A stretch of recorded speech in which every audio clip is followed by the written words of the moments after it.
नमस्कार दोस्तों, मैं Avani maternity and general hospital Jaipur का ICU consultant doctor Amit Sharma हूँ। दोस्तों, बीमारियों के इंफॉर्मेटिव वीडियोस की श्रृंखला में आज एक नया वीडियो पेश है जो कि एक बीमारी स्क्रब टाइफस के बारे में है। दोस्तों, स्क्रब टाइफस एक एशिया पैसिफिक रीजन में फैली हुई बहुत ही खतरनाक बीमारी है जो कई बार जानलेवा साबित हो जाती है। स्क्रब टाइफस एक बैक्टीरिया ओरिएंशिया सुसुगमिसी, जिसको पहले रिकेट्सिया सुसुगमिसी भी बोलते थे, उसके द्वारा इन्फेक्ट होने से फैलती है। यह माइट बोर्न डिजीज है।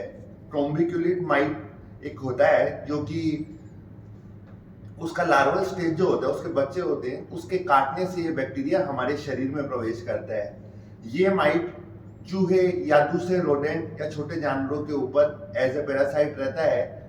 प्राइमरी होस्ट इसके रैट और वो सब होते हैं। इंसान एक्सीडेंटल होस्ट होता है, यानी एक एक्सीडेंटली इंसानों के पास आ जाता है, मतलब कीड़ों के काटने से इंसान में घुसती है।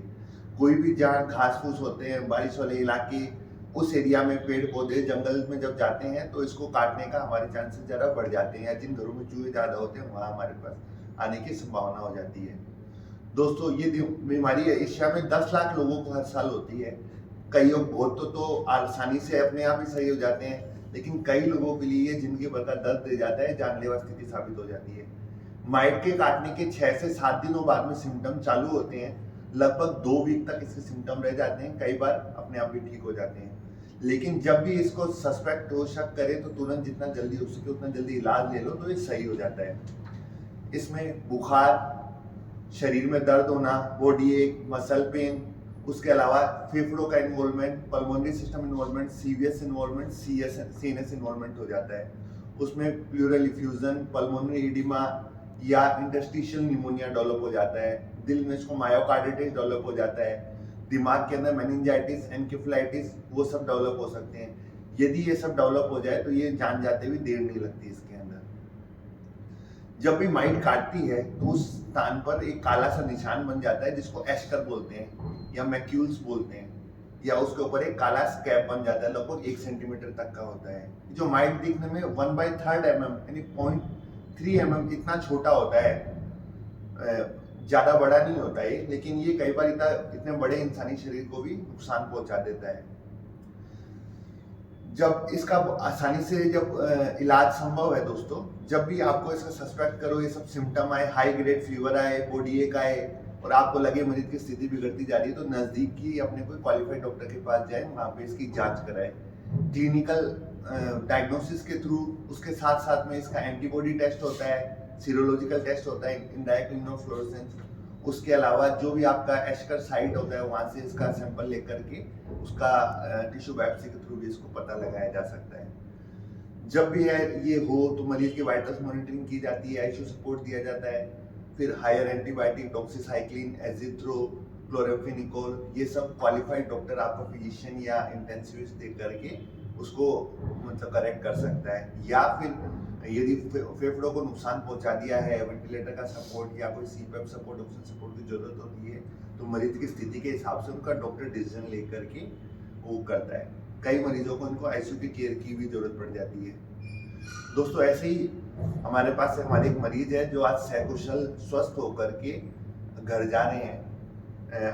हमारे एक परंपरा रही है Avani maternity general hospital Jaipur की, जब भी मरीज डिस्चार्ज होकर जाता है तो हम उनका जो भी बोलने मतलब अपना फीडबैक देना चाहते हैं, हम उन मरीजों का फीडबैक रिकॉर्ड करते हैं, जिससे आने वाले मरीजों को प्रोत्साहित कर सके कि, और जो एक्यूट परेशान हो रहे होते हैं, बीमारी से घबरा जाते हैं, उनके मोटिवेशन के लिए हम ऐसे वीडियोस बनाते हैं। आज हमारे पास लोकेश सिंह जी है, जिनको यही स्क्रब टाइफस नाम की बीमारी हो गई थी। इनका तो जानलेवा स्थिति पहुंच गई थी।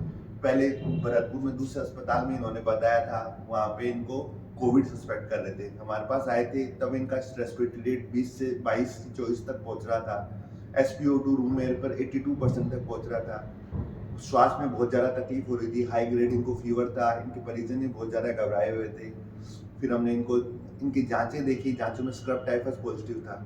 उसके अलावा इनके टोटल काउंट्स 33,500 तक पहुंच गए थे, जो बहुत ही जानलेवा स्थिति होती है। फिर हमने यहाँ क्रिटिकल केयर की टीम, फिजिशियन और पल्मोनोलॉजिस्ट की टीम ने इनको अपने यहाँ क्रिटिकल केयर डिपार्टमेंट में भर्ती किया। उसके बाद में हमने इनके इंटेंसिव मॉनिटरिंग के साथ में इलाज चालू किया। Higher antibiotics, IV fluid, nebulization, उसके अलावा स्टेरॉइड्स, ऑक्सीजन, इंटरमिटेंट सीपैप जो छोटा वेंटिलेटर होता है उसमें लेकर के इनका इलाज चालू किया गया। भगवान की दया से इन्होंने बहुत अच्छा रेस्पॉन्स किया। फिर अब ये पूर्णतः स्वस्थ हो गए। इनके काउंट जो 33,500 थे वो अब 10,000 से नीचे आ चुके हैं। SpO2 जो 82% था रूम एयर पे वो 98% रूम एयर पे रह रहा है। क्लिनिकली मरीज की हालत में सुधार है। आज हम इनको स्वस्थ होने के बाद में घर भेज रहे हैं। इनके पिताजी जब इनके बारे में पता लगा तो वो कारगिल में हमारी भारतीय सेना में सेवा कर रहे थे, वो भी तुरंत आए यहाँ पे, उन्होंने उनको संभाला। इनकी माता जी इनको वक्त रहते हमारे अस्पताल में लेकर के आ गए थे, तो वक्त रहते इनका इलाज चालू हो पाया। यदि आने में थोड़ी देरी हो जाती तो हो सकता है कुछ अनर्थ हो जाता। आज हम इन्हीं के मुंह से इनकी कहानी जानना चाहेंगे। नमस्कार, क्या नाम है आपका? जोर से बोलिएगा एकदम। लोकेश सिंह। आपके बारे में बताइए, क्या हुआ? भरतपुर से हूँ और अभी फ़िलहाल मैं जयपुर में BSc कर रहा हूँ। मैं इधर से जयपुर से भरतपुर जा रहा था अपने होम टाउन, तो जाते हुए शायद मुझे कोई काट गया हो या फिर घर जाकर काटा कोई कीड़ा, जैसा कि डॉक्टर ने बताया मुझे। जाकर नींद आने लगी बहुत ज़्यादा, पूरा दिन सो रहा था। शाम को बुखार आ गया, फिर सांस में दिक्कत आने लगी, फीवर कुछ ज़्यादा ही पहुँच गया तो एडमिट हो गया भरतपुर में। भरतपुर में 3-4 हॉस्पिटल में घूमे, कहने लगे वो लोग कोविड है। लास्टली एक हॉस्पिटल में एडमिट भी हुए, उधर उन्होंने ट्रीटमेंट किया, नहीं हो पाया सही, तो उन्होंने जयपुर रेफ़र करने के लिए एडवाइस किया। फिर इधर आए हम अपनी हॉस्पिटल। डॉक्टर साहब ने फिर चेकअप किए, देखे, उनमें पता चला कि इसका टाइफस नाम की बीमारी है मुझे। ट्रीटमेंट हुआ, स्टाफ, डॉक्टर, उन्होंने सभी ने बहुत अच्छा ख्याल रखा मुझे मेरा, और अभी मैं बिल्कुल सही। लोकेश जी बहुत बहुत शुक्रिया। अब इनके माताजी और पिताजी से का फीडबैक देना मैं। नमस्ते माँ जी, अपना नाम बताइए और आपको कैसा लगा वो बताइए। मेरा नाम, जोर से बोलिएगा।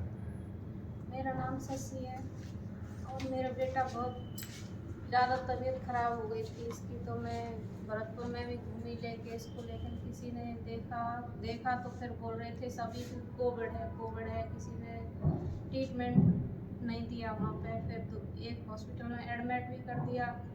फिर उन्होंने पता नहीं कोविड का ही वो किया था ट्रीटमेंट चालू, तो वहाँ पे कोई आराम नहीं मिला। फिर हम जयपुर लेके आए वो अपने हॉस्पिटल में, उसमें इसको अच्छे से डॉक्टर साहब ने अच्छे से देखा, अच्छे से ट्रीटमेंट चालू हो गया, तो तुरंत ही आराम मिलने लगा। उसके बाद में फिर धीरे धीरे इसको आराम मिल गया, अभी बिल्कुल ठीक है। आप खुश हो माँ जी? बिल्कुल बहुत खुश हैं हम। बहुत डॉक्टर साहब ने बहुत अच्छा ख्याल रखा था हमारा, बहुत अच्छा बच्चे का ट्रीटमेंट किया था। बच्चा मेरा एकदम स्वस्थ है अभी, बहुत अच्छा ट्रीटमेंट हुआ है। अच्छे डॉक्टर साहब हैं, बहुत अच्छे हैं। भगवान इनको बहुत ऊंचाइयों तक पहुँचाए, बहुत अच्छा परमात्मा इनके बच्चों का भी। बहुत शुक्रिया बहुत ही। आप भी कुछ दो शब्द बोलेंगे तो खुशी होगी। नमस्कार जी, मैं बलजीत सिंह, मेरा पुत्र है लोकेश सिंह। किसी बीमारी की वजह से इतना परेशान, मतलब उसकी हालत इतनी ख़राब हो गई थी कि मेरी फैमिली ने जब मेरे पास फ़ोन किया, बोला ऐसे बच्चे की तबीयत बहुत ही ज़्यादा ख़राब है और इसके सांस नहीं ली जा रही है और पूरा शरीर टूट रहा है, बुखार इतना है और मेरी कंडीशन इतनी कि मैं देख भी नहीं, मतलब सहन नहीं कर पा रही इसको। फटाफट इलाज मतलब जयपुर लेके जा रही हूँ। मैं वो ठीक है तो आप लेके पहुँचो, और मैं तुरंत ही मतलब अपने SPO साहब को इन्फॉर्म किया और उन्होंने तुरंत ही मेरे को छुट्टी कर दिया। मैं वहाँ से सीधा कारगिल से जयपुर पहुँचा और तब तक बच्चे का इलाज चल रहा था। आज की कंडीशन में बच्चा भी स्वस्थ है और हम बड़े खुश हो गए और यहाँ से जा रहे हैं। बच्चा भी खुश, हम बच्चे, मेरे वाइफ भी खुश है, मेरे भाई का लड़का है वो भी बहुत खुश है और हमारे पूरा परिवार सभी को बता दिया कि अभी एकदम स्वस्थ है, तो सभी परिवार वाले खुश हैं और आज हम यहाँ से अपने घर वापस जाते हैं। ठीक। मैं बाबूजी बहुत सौभाग्यशाली हूँ, मैं बहुत खुश हूँ कि मेरे मरीज और उनके परिजन मेरे से इतने खुश हैं। देखिए एक डॉक्टर हमेशा उसकी कोशिश रहती है कि सारे मरीजों की जी जान से कोशिश करें। घर वालों ने मेहनत करके, इतनी पढ़ाई करके, इतने अच्छे मेडिकल कॉलेज से इसलिए पढ़ाई की कि लोगों की सेवा कर सके।